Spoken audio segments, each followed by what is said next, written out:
लाहौर के इलाका चूंग में इंस्पेक्टर सैफुल्लाह नियाजी के कत्ल में मुलव्विस मुलजिम अदील के बाप को फायरिंग करके कत्ल कर दिया गया। इस कत्ल का मुकदमा मकतूल के भाई शफीक की मुद्दयत में इंस्पेक्टर सैफुल्लाह नियाजी के बेटे के खिलाफ और नामालूम मुलजमान के खिलाफ दर्ज किया गया है। और इसके पीछे यही वजूहात हैं कि चंद माह कबल इंस्पेक्टर सैफुल्लाह नियाजी को अदील, जो उसका जाती मुलाजिम था, गनमैन के तौर पर भी उसके साथ काम करता था, उसने कुछ बातों की वजह से, गुस्सा करने की वजह से दिल बर्दाश्ता होकर इंस्पेक्टर सैफुल्लाह नियाजी को उसी के एक फ्लैट में फायरिंग करके कत्ल कर दिया था। पुलिस ने मौका से उसे गिरफ्तार किया, गिरफ्तार करके तफ्तीश की गई और अब उसे जेल में भिजवा दिया गया था। उसका ट्रायल चल रहा था, जेल में उसकी तारीखें पड़ रही थी। तो दूसरी जानिब जो है वो मुलजिम की पैरवी उसका वालिद और चचा किया करते थे। 12 तारीख को यह बताया जा रहा है कि इनकी जानिब से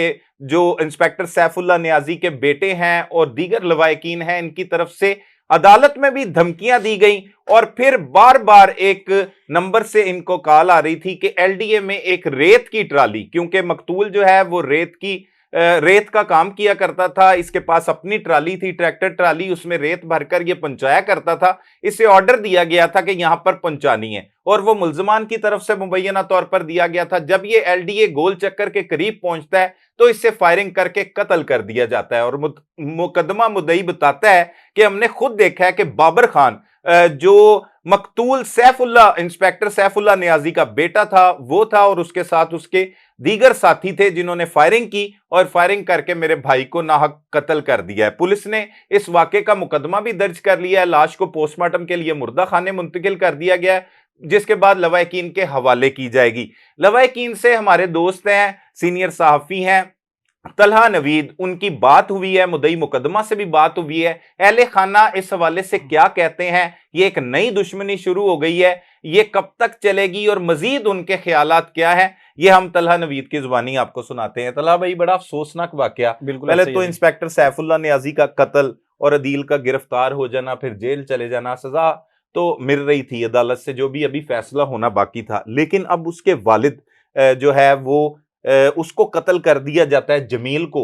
ये क्या वाकया है और किस तरह से उनके घर वाले इस पर मौकफ क्या अपनाते हैं? शफीक से मेरी बात होती है, इसके छोटे भाई से। मैंने कहा कि क्या मामला हुआ, क्या मसला हुआ था?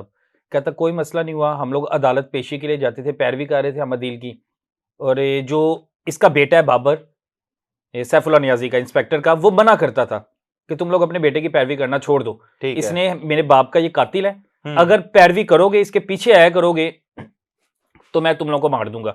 हमें धमकियां देता था, लेकिन हम नहीं डरते थे, हमारा बेटा था, मेरा भतीजा था, हम लोग पीछे आते थे, अदालत में आते थे। अब होता क्या है कि कुछ दिनों से ना, 3-4 दिन पहले लगातार जमील को कॉल्स आ रही थी। अच्छा। और कॉल्स आती थी और वो कहते थे हमें रेत चाहिए। अननोन नंबर से कॉल आती थी जिसको आप जानते ही नहीं हो, तो ऐसे तो कहता हम लोग रेत पहुंचाते ही नहीं थे। 3 दिन से कॉल आ रही थी, रोज उसे मना कर देते थे, रोज मना कर देते थे। अब हमें 3 दिन से मना करते, चौथे दिन अब घर में खाने के लिए भी कुछ नहीं था, पैसे भी नहीं थे, क्योंकि हम बड़ा मुश्किल गुजारा हो रहा, क्योंकि पहले कमाने वाले 2 थे, अदील भी कमा लेता था, जमील भी कमा लेता था, तो घर का गुजारा होता था। माड़े लोग ही है ना, गरीब थे। कहता पैसे नहीं थे, तो जमील ने कहा कि चलो यार फेरा लेके चले जाते अल्लाह के सपुर्द। कहता जमील ने फेरा भर के ना एड्रेस पूछता गया। ये जुमेरात की रात को निकल रहा है, जुमेरात की, जुमे की रात को। अच्छा, जुमे की रात को तकरीबन निकला है कोई 10-10:15 बजे यहाँ से, ठीक है, 11 बजे तक वहां पे पहुंचे, ठीक है। अब उनसे फोन पे राब्ते पे था, कहां पे आना? उन्होंने कहा जी आपने चूंग के पास एलडीए गोल चक्कर है, उसके पास आपने आ जाना है, आगे से हम जो है आपको ले जाएंगे, रास्ता बता। अब ये दोनों कहते हैं जी, हम लोग कहते हैं रेत लेके निकल गए, आपस में बातें करते रहे। अच्छा, शफीक भी साथ था पीछे? शफीक एफआईआर के अंदर भी ये लिखा हुआ है, एफआईआर के मुताबिक तो वो कह रहा है बाइक पे था, बिल्कुल। रास्ते में आपको पता बाइक ट्रैक्टर बातचीत हो रही थी। अब जो उसने अल्फाज इस्तेमाल किए, अब वो कहता है जी जैसे ही ट्रैक्टर जो है वहां पे पहुंचा है तो देखा बाबर के साथ 2 नामालूम अफराद थे। बाबर ने वहां पे ललकारा मारा है, ऊंची आवाज से कहा कि तुम्हारे बेटे ने मेरे बाप को मारा था, तो अब मैं उसके बाप को मारने लगा हूं। वहां पे उसने 2 गोलियां मारी हैं, एक उसके मुंह पे लगी कि कत्ल का बदला लेना है, कत्ल का बदला लेना है, एक मुंह पे लगी और एक पेट पे गोली लगी, जबड़े में एक लगी है, जबड़े में, बिल्कुल ऐसा ही है। मौके पे ही उसकी डेथ हो गई, ठीक है। रेस्क्यू टीमें भी बुलाई गई, पुलिस भी कहता मौके पे आ गई, लेकिन वो उसकी जान चली गई थी। हम लोग घर वालों को इतला दे दी, घर वालों को जैसे ही इतला दिया, लेकिन अभी तक हम लोगों ने अदील को नहीं बताया। अच्छा, अदील तो जेल में है अदील ना? जेल में है, अदील तक हम लोगों ने इतला नहीं पहुंचाई कि तुम्हारे बाप को भी इन्होंने मार दिया है। हम्म। अब वो कहते हैं जी, कुछ रिश्तेदार हैं जो कहते हैं हम लोगों ने इसको माफ कर दिया है। दो रिश्तेदार हैं, दो ग्रुप बन गए हुए इनके। अच्छा एक ग्रुप कहता है जी हम लोगों ने जमील का खून माफ कर दिया, अच्छा, क्योंकि पहले उनका बाप मरा था, सैफुल्ला नियाजी मरा था, इंस्पेक्टर जो था। अब अदील का बाप मरा है, तो खून का बदला खून ठीक है। माफ ये हो कौन गया। कहता है? ये किसके अल्फाज है जिससे आपने ये बात की? शफीक से भी बात हुई है, उसने भी कहा है, एक दो रिश्तेदार है उन्होंने भी कहा है। ठीक है। उसके बाद उसका एक बेनोई है, उससे मेरी बात हुई, तो उसने कहा मेरी कुछ अरसा पहले ही जमील की बहन से शादी हुई है, लेकिन मैं यही कहूंगा कि हम लोगों ने जो अपना फैसला सीसीडी के पास लेके जाना है, हम लोगों ने अपना फैसला जो मरियम नवाज के पास लेके जाना है, हम लोगों ने कोई माफी नहीं देनी। अभी वो जज्बाती हुए हुए हैं, अभी वो डरे हुए हैं, क्योंकि वो धमकियां लगा रहे हैं और अब उनको ये भी डर है कि हम लोग गरीब है, हम लोग मारे हैं, बाद में हमें ना कोई नुकसान पहुंचा दे। तो इस वजह से हम लोग सुलह की तरफ ये लोग आना चाह रहे हैं, लेकिन हम लोग सुलह नहीं करेंगे, दफना देंगे। दफनाने के बाद फिर देखेंगे कि हम लोगों ने सारे बैठेंगे करना क्या है। अभी कोई फैसला नहीं, जज्बाती होकर जो मर्जी जो बयान दे रहा है वो बयान, उसकी वुकत नहीं। हाँ, उसकी लेकिन कोई ये वुकत नहीं है। मुकदमा मुदई अगर ये बात कर रहा है कि उसके बदले हम सुलह करते हैं, उसके बाप का कत्ल वो माफ कर दें और हम यहाँ पर अपने भाई के कत्ल माफ कर देते हैं, मुदई मुकदमा कह रहा है। ये कह रहा है, और वो कह रहे हैं अदील को किसी तरह बाइट लें। अच्छा। अब अदील बाहर आ जाए, हम लोग अपनी जो जिंदगी है दोबारा हंसी खुशी गुजारना शुरू कर दें। जिंदगी फिर खतरे मैंने फिर में पूछा, मैंने कहा फर्ज करें कि अदील बाहर आ जाता है, हाँ। अदील को पता लगता है मेरा बाप मारा है, अदील फिर कोई गलत कदम उठा लेता है, एक दुश्मनी का आगाज, दुश्मनी का फिर आगाज हो जाएगा। नहीं हो चुका है, वो तो एक कत्ल हुआ था ना, अब वो मुलजिम तो गिरफ्तार था, अब ये कत्ल दूसरा हो गया, अब मजीद कत्लो गारतगिरी हो सकती है। कत्लो ऐसी है, बिल्कुल ऐसी कत्लो गारत होगी। अब बेनोई कहता है कि इस कदर तंग हुए थे अदील के गलत फैसले के बाद, अदील ने जो तैश में आकर अपने वो इंस्पेक्टर सैफुल्ला नियाजी को मार दिया। कहता है उसके बाद हम लोग इतना तंग हुए हैं हमारे घर में, क्योंकि कमाने वाले दो थे, दो बेटियां दो बेटे थे, एक बेटा जेल में चले गया, कमाने वाला सिर्फ बुरा बाप रह गया। अच्छा, कहते घर में और भाई है उसका, एक भाई है, वो 15-16 साल का है, वो छोटा है। ठीक है, वो छोटा है, वो और बहनें दो बहनें हैं, वो भी छोटी बहनें हैं। 4 बहन भाई हैं, 4 बहन भाई। अब सिर्फ घर में 4 लोग रह गए हैं, एक बेटा है, 2 बेटियां और एक माँ रह गई है, वालिदा रह गई है। उनका पहले ही इनको पता मतलब नहीं जमील था, की बीवी, जमील की जो है। अब वो कहते बड़े परेशान है, अब हालात और खराब होंगे, अभी तो जो होना था हो गया, लेकिन अब हमें नजर आ रहा है कि हमारे घर के हालात जो हैं और खराब होने हैं, घर वालों ने और परेशान होना है, और अब हम लोग तो डरे हुए हैं, हम लोग गरीब हैं, हम लोग किसी से झगड़ा नहीं कर सकते, किसी से लड़ नहीं सकते, ना हम लोग अदारों से कोई दरख्वास्त करना चाहते हैं, किसी से कुछ नहीं चाहते, बस हम चाहते हैं कि हम लोग चुप करके अपनी जिंदगी सादा सी जो है गुजारे। हम लोग इन परेशानियों में, अदालतों में रोज रोज चक्कर नहीं लगा सकते, घबरा गए होंगे बाकायदा तौर पर। अच्छा ठीक है, उसकी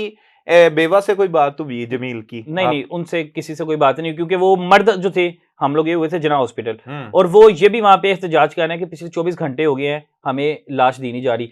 तमाम लोग जो है हमारे घर पे जमा हो गए हुए हैं, हम लोगों ने कब्र तक खुदा ली है, खुदाई करवा ली है। उसके बाद हम लोगों ने जनाजे का ऐलान भी करना, हम लोग चाह रहे थे कि आज ही दफना दे, लेकिन हमें लाश नहीं मिली, और लाश हमें लग रहा है कि वो आपको पता है कि वो थोड़े गरीब है, थोड़े पढ़े लिखे नहीं है, वो ये भी बात कर रहे हैं जी जो लाश है वो बाबर ने किसी तरह तलक लड़ाया है हॉस्पिटल में, और वो लाश हमें देने नहीं दे रहा। नहीं, वो सोच रहे हैं यहाँ पे सबके साथ, खासतौर पर जिनका हाथ नहीं पड़ता, गरीबों के साथ इस तरह की सूरत-ए-हाल होती है, डेड हाउस से लाश नहीं मिलती, पुलिस उनका मुकदमा नहीं दर्ज करती, जब तक मुकदमा दर्ज ना हो पोस्टमार्टम नहीं बिल्कुल होता। ऐसे ही है। लेकिन ये हैरानगी की बात है, लोगों के पास तो ये अब खबर पहुंची है, कोई मतलब सुबह 12 बजे के करीब, 12:30 बजे के करीब लोगों ने को पता लगा कि जमील जो है वो कत्ल हो गया है। हालांकि ये उससे एक रात कबल पहले का मर्डर हो चुका है। जुमे की रात 11 बजे के करीब हो गया था, बिल्कुल ऐसे ही है, उसे कत्ल कर दिया गया। और अब जो है आज हफ्ता है, और अभी भी उसकी लाश जो है इतवार को सुबह 12 बजे, इतवार को सुबह भी, कल तक मुलतवी है कि कल भी हो सकता है मिले चाहे ना मिले, क्योंकि अभी तक उसका पोस्टमार्टम हुआ ही नहीं है। बस सही जब तक पोस्टमार्टम नहीं होगा, आपको पता रात को तो होना नहीं, अब कल होगा तो हो सकता है कल शाम तक मिले, अगर नहीं होता तो कल इतवार है, हो सकता है डॉक्टर ना आए तो फिर मंडे पे जाके उन्हें लाश डरे हुए हैं, खौफजदा हैं, परेशान है। वो कह रहे हैं वो सुलह की बात भी कर रहे हैं, अभी मैयत भी नहीं वो मिली। उनके पास पैसा भी है, उनके पास असर और रसूख भी है, हमारा किसी से कोई तल्लक नहीं है, हमारी रोटी बड़ी मुश्किल से पूरी होती है, तो हम किधर इन चक्करों में पड़ेंगे, हम किसी से दुश्मनदारी नहीं ले सकते। हम लोगों ने हमारे बच्चे ने गलती की, उसका बाप मारा, उन्होंने हमारा बाप मार दिया, हमारी तरफ से ताल्लुक जो है झगड़ा खत्म है। अब देखिए इन दोनों ग्रुपों के आपस के फैसले क्या होते हैं, जो घर के खानदान ही हैं, खानदान के बड़े अफराद बैठेंगे, फिर फैसला करेंगे कि इन्होंने सुलह करनी है या इन्होंने इसके खिलाफ कोई कार्रवाई करनी है, क्योंकि एफआईआर तो दर्ज करवा दी है, या अदील तक बात पहुंची है, अदील क्या फैसला करता है फिर। बिल्कुल दुरुस्त बात है। नाज़रीन, आपने देखा कि इंतहाई अफसोसनाक एक खबर मसूल हुई कि एक मुल्जिम अदील, जिसने चंद माह कबल इंस्पेक्टर सैफुल्ला नियाजी को शेराकोट के इलाका में फायरिंग करके कत्ल कर दिया था, उसी के क्वार्टर में जहां पर वो रिहाइश पजीर था।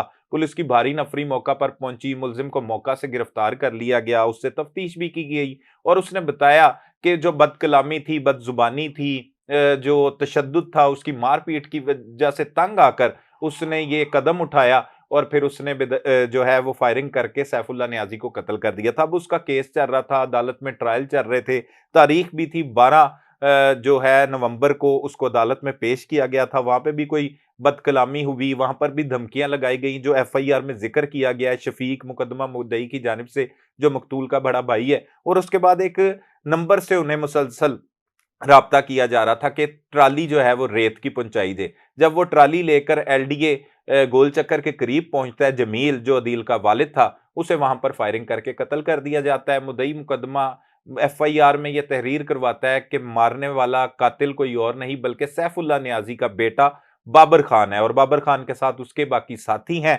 अब तक हमने तलहा नवीज से गुफ्तगू सुनी, उसके मुताबिक तो यही लगता है, और वैसे भी हालात वाकयात यही है कि ये गरीब लोग हैं, मेहनत मजदूरी करते हैं तो खाते हैं, उस तरह इनकी पूरी नहीं होती। तो वो अभी लाश भी उन्हें नहीं मिली, तो वो सुलह सफाई की भी बात कर रहे हैं कि यहाँ पर हम अपने भाई का कत्ल माफ करते हैं, वहां पर इंस्पेक्टर सैफुल्ला नियाजी का कत्ल माफ किया जाए। लेकिन अब देखना यह है कि इदारे इस पर क्या एक्शन लेते हैं, क्या कार्रवाई करते हैं, सीसीडी इसका किस तरह से नोटिस लेती है, पंजाब पुलिस इसको किस तरह से देखती है, क्या जो इंस्पेक्टर सैफुल्ला नियाजी के बेटे हैं उनकी गिरफ्तारी के लिए मियां वाली या गिरदोनवा में छापे मारे जाते हैं। वो तमाम तफसीलात जैसे ही हमारे सामने आएंगी उससे भी हम आपको आगाह करेंगे। तब तक के लिए अपने मेजबान सलमान कुरैशी को इजाजत दीजिए। अल्लाह ने के बाद।